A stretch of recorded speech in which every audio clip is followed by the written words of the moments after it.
안녕하세요. 저는 33살 여자입니다. 저는 다가오는 봄에 결혼을 하는 예비 신부이기도 해요.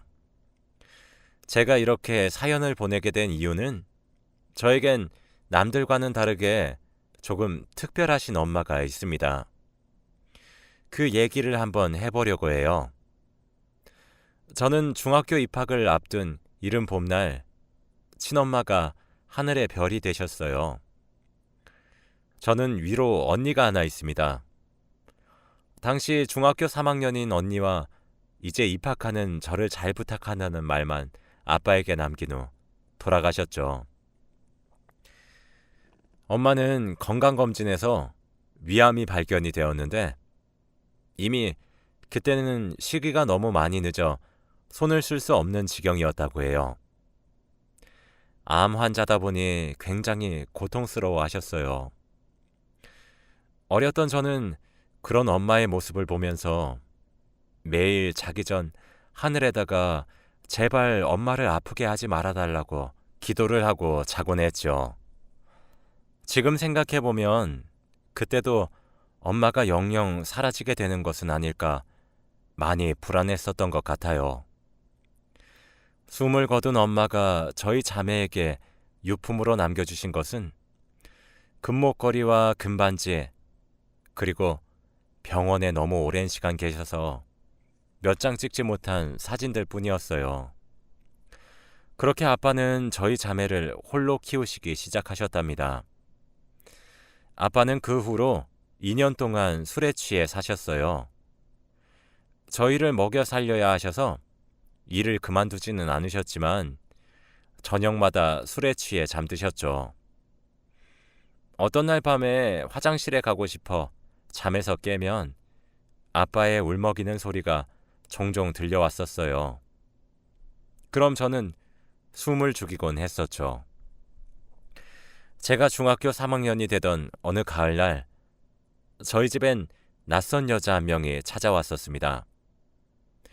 생각해보니 어느 순간부터 아빠가 술에 의지하시는 빈도가 뜸해졌었는데 그게 그 여자 때문이었었던 거였어요. 같은 회사에서 일을 하다 서로 진지한 사이가 되었다는 아빠의 말씀에 배신감까지 들었죠. 아직 엄마가 돌아가신 지 고작 2년밖에 안 되었으니까요. 그 여자를 보고 누구냐고 낯설어하는 저희 자매들의 물음에 아빠는 새엄마야, 인사드려 라고 하셨어요. 그때까지도 엄마를 잃은 슬픔을 가지고 있었던 전 반발심이 들었어요. 저는 그 여자를 인정할 수 없었죠. 그 여자가 아빠의 옆자리를 차지하는 것을 인정해버리면 정말 엄마가 너무 슬퍼할 것 같았거든요. 엄마라고 부르라고 강요하는 아빠의 말씀을 한창 사춘기를 겪고 있던 저와 언니는 따르지 않았습니다. 원래도 아빠는 애지중지에 저희 자매를 길렀지만 엄마가 돌아가신 이후로는 두 사람 몫을 하며 키워야 해서 그런지 손바닥 한 대 맞지 않고 컸어요. 그랬더니 아빠는 아줌마 나가요. 우리 집에서 나가란 말이에요. 라고 씩씩거리면서 소리를 치는 저희 자매에게 처음으로 회초리를 드셨습니다. 언니는 미친 듯이 휘둘러지는 매에 아주 어설프고 어색하게나마 엄마라고 불렀지만 전 끝까지 그렇게 부르지 않았어요. 그러고 싶지가 않았거든요. 제가 엄마라고 불러서 인정을 하면 돌아가신 제 친엄마가 하늘에서 정말 많이 슬퍼할 것 같았고 그래서 영영 사라지게 되는 존재로 취급하는 것 같았어요. 아빠는 고집스럽게 입을 다물고 있는 제 모습에 크게 화가 나셔서 손바닥에 핏방울이 맺힐 정도로 때리셨습니다. 새엄마가 울고불고 말리셔서 더는 맞지 않았지만 그런 모습도 저에겐 가식적으로 보였죠. 그렇게 1년이 지났어요. 1년이 지난 시점에도 저만은 새엄마를 인정하지 않았습니다. 그냥 같이 사는 여자 또는 동거인 정도로 여겼고 제게 새엄마는 그 이상도 이하도 아닌 사람이었죠. 고등학교를 입학을 하게 되는 날 제 방에 놓여진 엄마 사진에 대고 입학했다며 인사를 하는 제 모습을 보신 아버지는 그날 제 보물인 사진을 뺏어가셨어요. 제가 이렇게 엄마 사진을 매일 보고 있으니 새엄마에게 정을 붙이지 못하는 것이 분명하다며 떠난 사람을 왜 보내주지 못하냐는 이유셨죠. 그때부터 새엄마를 향한 반발심은 본격적이었습니다. 반발을 넘어 어쩔 땐 증오스럽기까지 했어요. 너무 미웠거든요. 저희 동네는 꽤나 작은 동네기도 하고 저희가 여기 오래 살았기도 해서 동네 사람들끼리도 다들 저희 집 사정을 잘 아세요. 그런 동네 사람들은 새엄마를 보고 선녀라고 말을 했죠. 저렇게 선한 사람은 없다면서요. 젊은 여자가 장성한 딸이 2명 딸려있는 이혼남에게 시집와서 저렇게 마음고생하기 쉽지 않다고 뒤에서 동네 아줌마들은 수군대기도 했습니다. 전 그런 말이 어쩌다 제 귀에 들려오게 되는 날이면 집에 도착해서 새엄마에게 위선자라며 비아냥거렸죠. 새엄마는 그런 제게 소리치지도 꾸짖지도 나무라지도 않았습니다. 그저 속상하다는 듯 눈물만 펑펑 흘릴 뿐이었죠. 그리고 아빠에게도 제가 그렇게 버릇없게 굴었던 사실을 말하지도 않았습니다. 저는 새엄마의 그런 모습이 더욱 위선처럼 느껴졌어요. 마치 이런 저의 모든 것까지 품어줄 수 있겠다고 자만하고 있는 것처럼 보였거든요. 하루는 수업 시간 도중에 제가 급히 응급실로 실려간 적이 있었습니다. 담임 선생님 등에 업혀서요. 이상하게 그날따라 배가 계속 아팠었는데 도중에 정말 찢어지는 듯 미치도록 아팠거든요. 그런데 병원에 가니 맹장이 터졌다고 긴급 수술을 들어가야 된다고 하더라고요. 보호자가 필요하다고 하면서요. 그때 새엄마가 병원으로 오셨죠. 선생님의 전화를 받자마자 헐레벌떡 찾아온 것이었습니다. 급하게 나온 게 어찌나 티가 나던지 맨발에 슬리퍼도 짝짝이로 신고 병원으로 제 이름을 부르며 뛰쳐들어왔어요. 제게로 달려와 숨을 몰아쉬는 새엄마를 보니 뭔가 형용할 수 없는 감정이 올라오더라고요. 난생 처음 수술대에 올라야 하는 순간이 되니 겁이 많이 났습니다. 그때 새엄마가 수술실로 향하는 제 손을 꼭 잡으며 정연아, 아줌마 밖에서 기다릴 테니까 아무런 걱정도 하지 말고 잘 다녀와. 금방 끝날 거니까 너무 무서워하지 말고. 알겠지? 라고 했죠. 전 아무런 대꾸도 하지 않고 새엄마의 손길을 조용히 뿌리치고 고개를 돌렸습니다. 그런 제 모습에도 새엄마는 무서워하는 저를 다독여 주었어요. 맹장 수술이 끝난 뒤에도 입원을 하는 내내 제 병원에서 떠나지 않으셨죠. 아빠가 집에서 자고 오라 말을 하셨는데도 새엄마는 집에 잠깐씩 들리는 정도를 제외하고는 계속 병원에만 계셨어요. 그 몇 시간 자리를 비웠다 돌아오면 병원 밥이 너무 부실하다며 제가 좋아하는 반찬을 직접 해오시거나 맛난 것들을 사다 주셨어요. 그렇게 천사같이 착한 인성을 저는 가식이라고 부정했어요. 저는 새엄마의 지극정성인 간호를 통해 빠르게 회복했습니다. 또 한 번은 제가 항상 지니고 다녔던 엄마의 금목걸이를 소위 학교의 일진으로 불리는 여학생에게 뺏길 뻔한 적이 있었어요. 예쁜이 자기를 달라고 하는 아이에게 전 줄 수 없다고 얘기를 했었죠. 그랬더니 목걸이를 뺏으려고 제게 달려들더라고요. 그래서 난생 처음으로 치고받고 싸웠습니다. 머리채도 잡고 뺨도 때리고 발로도 차고 서로 그렇게 죽일 듯이 싸우다가 다른 학생들의 신고로 찾아온 학생주임 선생님에 의해 싸움은 끝나게 되었죠. 결국 각자 부모 중 한 분이 다음 날 학교로 오셔야 했습니다. 저는 아빠에게 말을 하면 사진처럼 목걸이를 뺏길 것만 같았어요. 엄마 유품 때문에 싸운 것이니까요. 그래서 새엄마께 말씀드렸습니다. 집에 도착하자마자 상처가 난 제 얼굴을 보고 놀란 새엄마께 내일 학교에 가야 된다고 싸워서 그렇다고 통보했어요. 놀란 표정으로 괜찮냐는 물음엔 대답도 않고 방으로 들어갔습니다. 다음 날 전 새엄마와 함께 아침에 교무실을 찾았어요.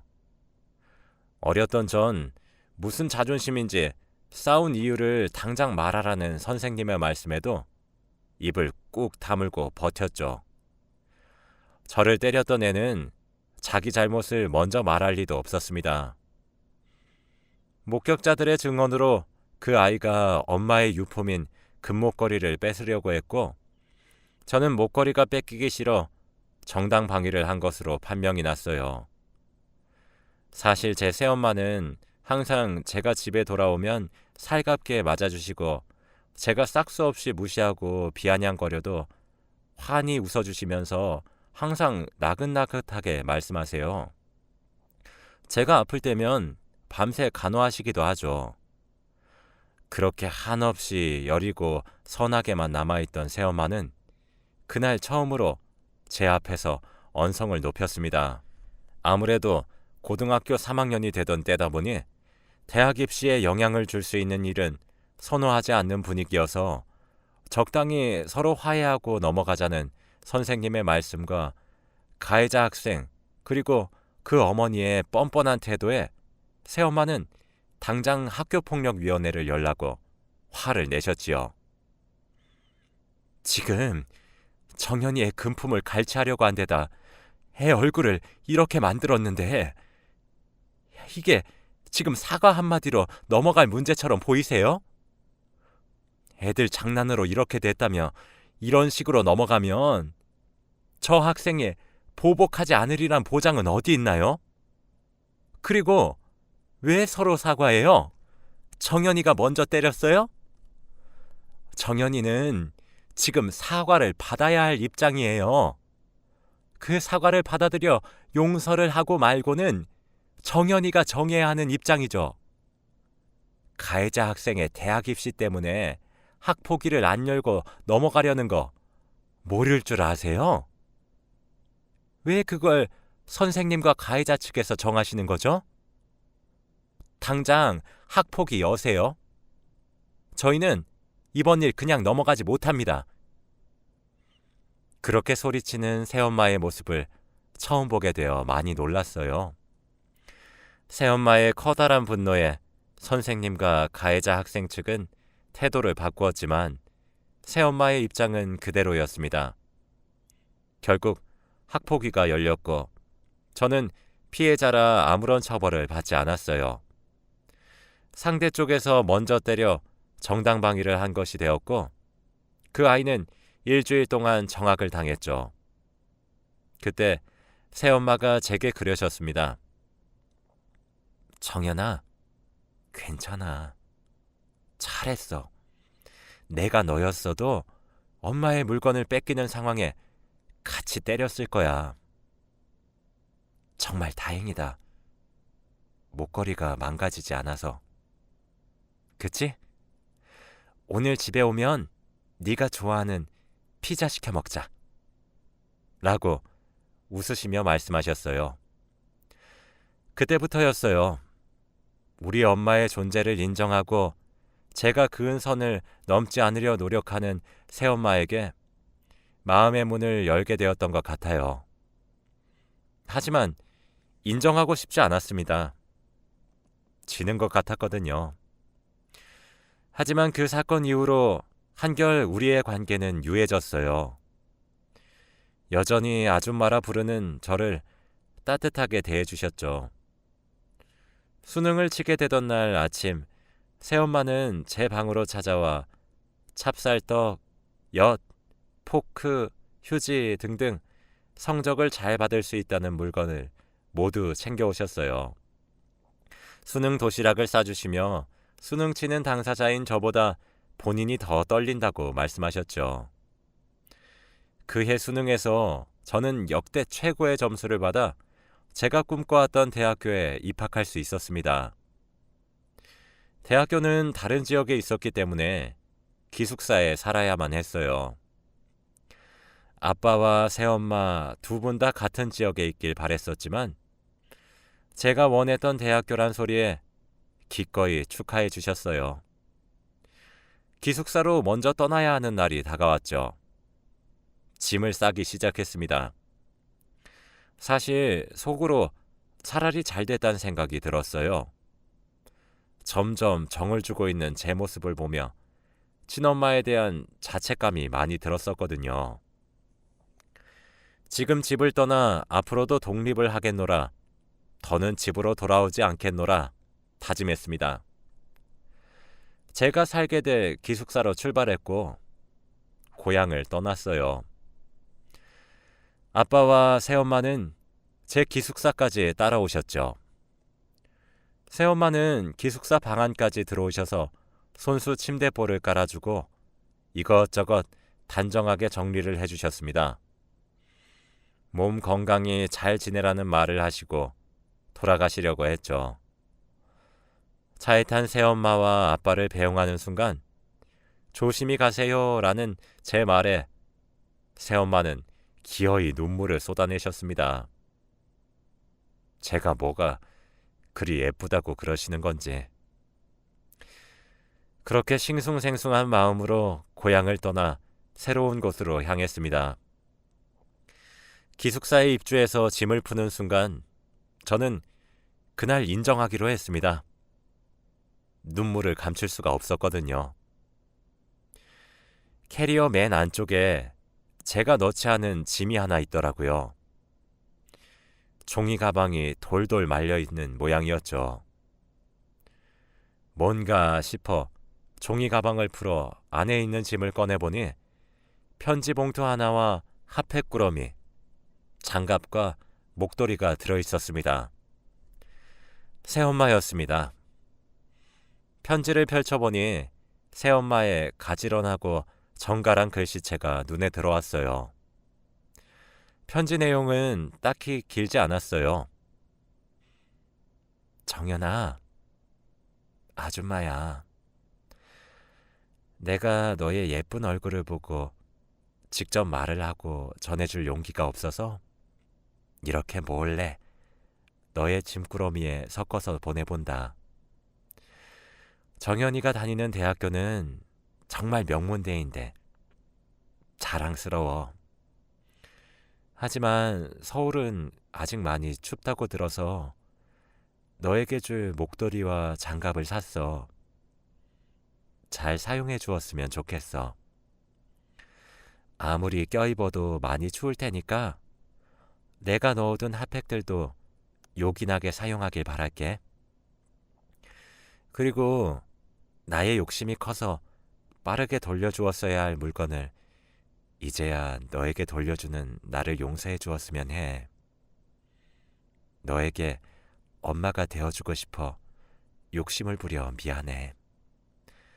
라는 편지에는 아빠가 제게서 뺏어갔던 엄마와 찍은 사진 몇 장이 동봉되어 있었습니다.